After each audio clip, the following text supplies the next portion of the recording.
জলের ট্যাপ আছে, জল নেই। খোঁজ সুন্দরবন উন্নয়ন মন্ত্রীর ব্লকে পানীয় জলের দাবিতে সকাল থেকে বালতি কলসি হাতে নিয়ে মহিলাদের বিক্ষোভ শুরু হলো।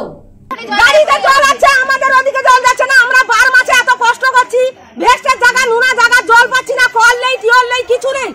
বলে আধার কার্ড দাও, ছবি দাও, সব করছি আমরা, পাবো শুধু কি পাচ্ছি আমরা?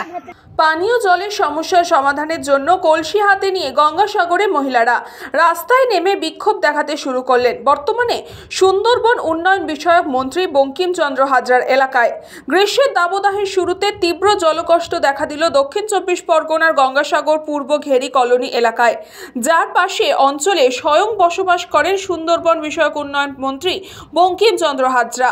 এলাকাবাসীর অভিযোগ, পাইপলাইনের জলের জন্য বাড়িতে বাড়িতে বসানো হয়েছিল ট্যাপ কল। 2 বছর কেটে গেলেও সেই ট্যাপে এখনো জল আসেনি। গ্রামের 400 পরিবারের জন্য 2টি গভীর নলকূপ ছিল, পর্যাপ্ত জল পড়ছে না সেখানেও। আশেপাশে পুকুরগুলিতে জল শুকিয়ে গেছে। জল আনতে যে নলকূপে জল পড়ছে, মহিলাদের কলসি হাতে নিয়ে দীর্ঘক্ষণ সেই নলকূপের বাইরে লাইনে থাকতে হয়। এই সমস্যায় নিয়ে বারংবার পঞ্চায়েতকে জানিয়েও সমাধান সূত্র মেলেনি, তাই রাস্তায় দাঁড়িয়ে বিক্ষোভ দেখাতে শুরু করলেন তারা। ওই বিক্ষোভকারী মহিলাদের দাবি, আগামী দিন যদি জলের সমস্যার সমাধান না হয় তারা বৃহত্তর আন্দোলনে সামিল হবেন।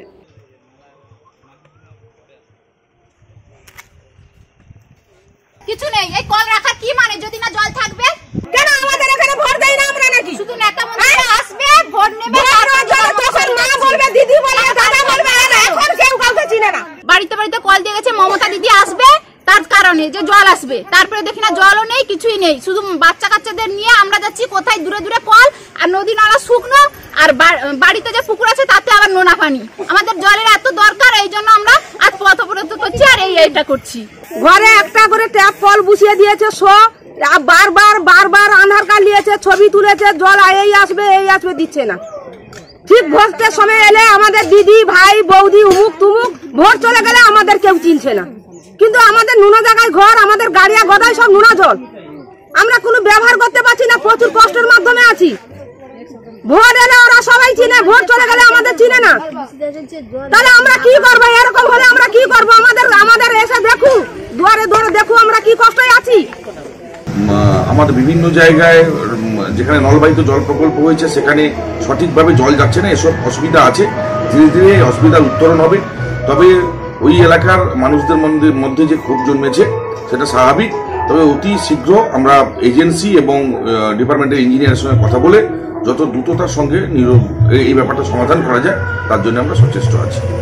যে আধুনিক সমাজেও যে মানুষজন এখন পানীয় জলের সংকটে ভুগছে, যেখানে সেন্ট্রাল গভর্নমেন্ট জল জীবন জল মিশন প্রকল্প করে বাড়ি বাড়ি জল পৌঁছে দেওয়ার ব্যবস্থা করছে, আর সেখানে এই রাজ্য সরকার পাইপলাইনের কাজ কমপ্লিট করেছে, কিন্তু জল এখনো ছাড়েনি, সবই কাটমানি খাচ্ছে। আর ওই এলাকাতে আমি যেটুকু জানি 2খানা টিউবওয়েল আছে, সে 2খানা টিউবওয়েল থেকে জল উঠছে না, যেটা পঞ্চায়েতের করার কাজ।